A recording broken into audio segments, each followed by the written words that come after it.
14 points of Wilson. जब आप world war 1 के टॉपिक की तैयारी कर रहे हो वहां पे आपको 14 पॉइंट्स ऑफ विल्सन की अंडरस्टैंडिंग की इंपॉर्टेंट है। ऐसा कि अब 14 के 14 पॉइंट्स विल्सन के आने चाहिए, वो नहीं यार। That was the solution to the prevailing problem. अब क्वेश्चन क्या है, 14 points of Wilson contain the solution to the then prevailing European problem politics at that particular point of time. ऐसा नहीं है कि आपको 14 के 14 वो पॉइंट्स कंप्लीटली पता होना चाहिए, then only you will be in a position to answer. फिर आप ऐसा भी नहीं है कि आपको 14 पॉइंट्स वहां पे लिखो और फॉर एग्जांपल बोलो कि ये सॉल्यूशन था। It is analysis that you have to do.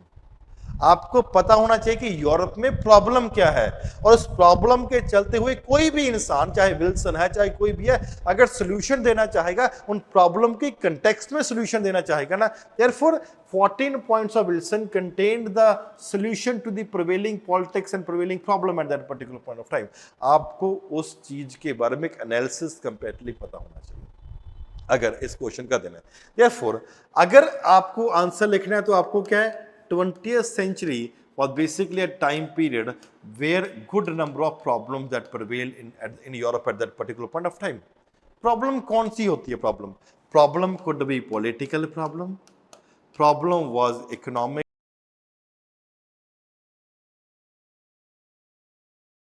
problem. The problem was military problem. Opening decades of 20th century in Europe was basically, for example, contained various problems, जैसे political problems है, economic problems है और military problems है। Example, at that particular point of time, there prevailed rivalries, commercial rivalries that were there. For example, colonial rivalries.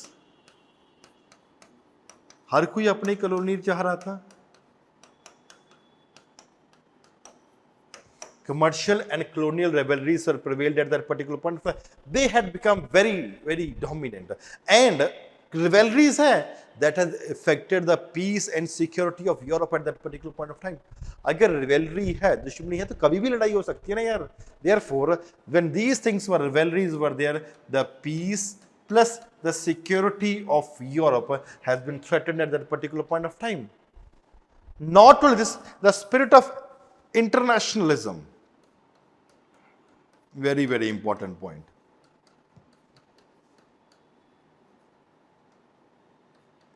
I'm not talking about nationalism, internationalism की दुनिया में किस तरीके से आपको सिस्टम कंप्लीटली सेटअप करके रखना है। The spirit of internationalism that prevailed eight that particular point of time has lost its strength and vigour. जो वाइबिलिटी थी, जो स्ट्रेंथ था, जो विगरनेस था, फॉर एग्जांपल कि यार पूरे का पूरी दुनिया ही एक कॉमन प्लेग्राउंड है, सब लोग कहीं पे भी कुछ भी कर सकते हैं, दैट हैज टोटली, जो भाईचारा इंटरनेशनल लेवल के ऊपर हमें होना चाहिए था, that has totally lost its strength and vigour. Problem थी वहां पे बिकॉज नेशनलिज्म इतना ज्यादा बढ़ चुका था ताकि इंटरनेशनलिज्म की फॉर एग्जांपल वहां पे बात ही खत्म हो रही थी। Not only this, another point is, for example, arms race, peacetime military alliances that are there. The secretive peacetime military alliances that prevailed at that particular point of time. और खास करके बिस्मार्क ने जिस तरीके से इसको इंप्लीमेंट किया था, लेकिन बिस्मार्क जब 1890 में he was removed, उसके बाद the king was not in a position to handle it. The peacetime military alliances that prevailed, तो वहां पे क्या है, the peacetime military alliances ने क्या प्रॉब्लम क्रिएट करी हुई थी, It was secretive in nature and leading to an arms race. तो वहां पे आपको क्या पता होना चाहिए कि यार प्रॉब्लम क्या है, पॉलिटिकल प्रॉब्लम क्या है, colonial rivalries है। इकोनॉमिक प्रॉब्लम क्या है, for example the commercial rivalries that are there at that particular point of time. Military problem क्या है, the secretive alliances that existed at that particular point of time. This was the scenario of Europe at that particular point of time, और इसी के चलते ही Wilson ने अपने 14 points दिए। इसको रट्टा मारने की जरूरत नहीं है यार। अब कोई भी 14 कुछ भी पॉइंट देगा, वो इसी प्रॉब्लम को ओवरकम करने के लिए होंगे ना। This is the basic problem that prevailed eight that particular point of time, और उसी प्रॉब्लम को सोल्यूशन के लिए कुछ ना कुछ चाहिए at that particular point of time. तो पहला क्या था, secret military alliances are there. इसने क्या बोला, and the military alliances.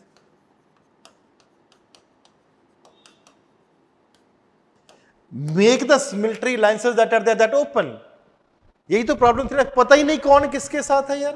That is was leading to an armament race. वो आर्मामेंट रेस कब खत्म हो सकती है? जब सीक्रेट मिलिट्री अलायंसेस वहां पे प्रिवेल करे, उसको फॉर एग्जांपल खत्म कर दिया जाए। Very important. Secondly, principle of self determination.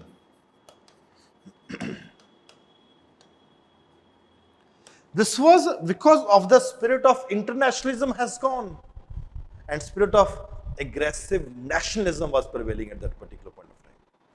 ये इसको खत्म करने के लिए the principle of self determination की बहुत है, let the people decide with whom they want to stay, और let the people decide, plebiscite करो वो अपना देश चाहती है, कैसे लड़ाई की जरूरत नहीं है। पहला, सीक्रेट ट्रीटीज खत्म करो, अलायंसेस खत्म करो, have the principle of self determination that particular point of time. अब कमर्शियल रिवेलरीज है, फ्री नेविगेशन कर दो यार, ओपन ट्रेड कर दो। सॉल्यूशन तो वही होगा ना जो प्रिवेलिंग प्रॉब्लम है, नेविगेशन फ्री कर दो, इकोनॉमिक बैरियर्स को रिमूव कर दो।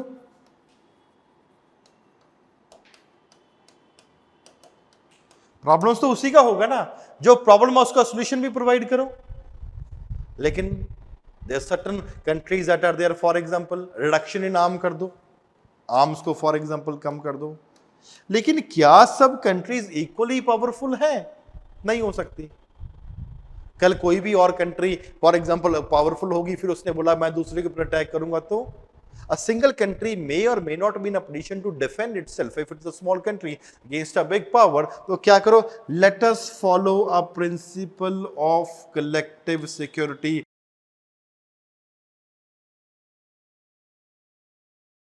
Means attack on one will be considered as attack on all.